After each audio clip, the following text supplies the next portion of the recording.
tayo ng salona for today. Ang ating laham, sibuyas, yung madjun ng tomato paste, lemon, black lemon, buharat, salt, at ang ating blender na tomato.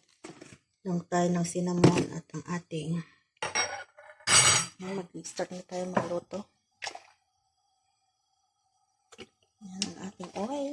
Hindi ako naglalagay ng bawang guys kasi ayan ang mga ang bawang. Sala. Ayan guys.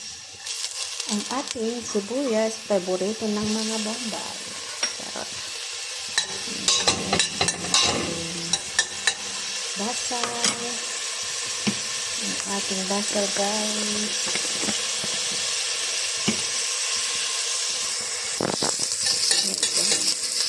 Ilalagay na natin ang ating lahat.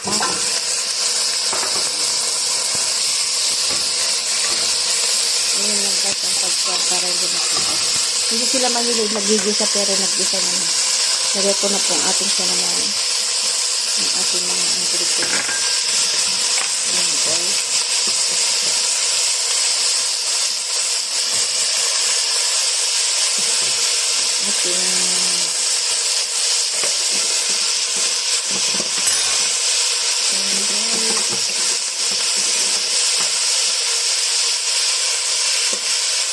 Ating ating sauce, ang ating tomato paste, at ang ating blender na tomato. Hindi natin ilagay lahat. Ng tubig. That only takes 1 to 2 days after submission. Grab a high loan amount. Ayan guys. Lagay na rin ako ng tubig.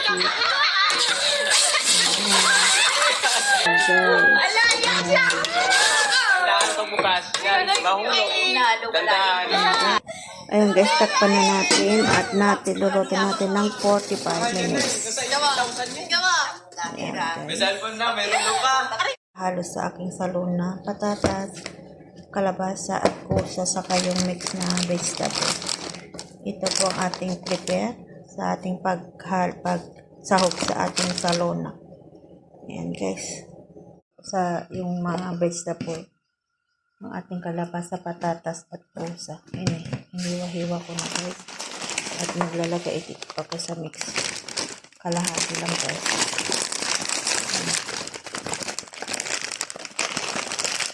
Ayan guys. Ang ating vegetable. Lagay natin mamaya, hugasan natin at ilagay natin mamaya sa ating laham. Maglagay tayo ng 20 minutes para sa ating vegetable. Luto na rin ang ating kanin. Ito po yung gulay na iniwa ko. Mix na po yan. May kalabasa. Mayroon siyang beans, carrots, patatas, pusa. Lagay na natin sa ating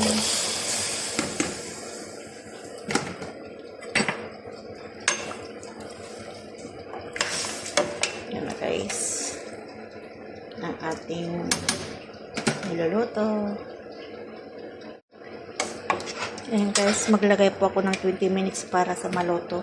Takpan muna natin guys ang ating gulay. Ayan guys, check natin ang ating salona. Wow, ito na siya guys. Ito lang ating salona. Ayan guys. Thank you for watching. Don't forget like and subscribe. Marley Lozano. Mag-iwan lang ng comment kung ano masasabi niyo sa aking vlog for today. Bye bye.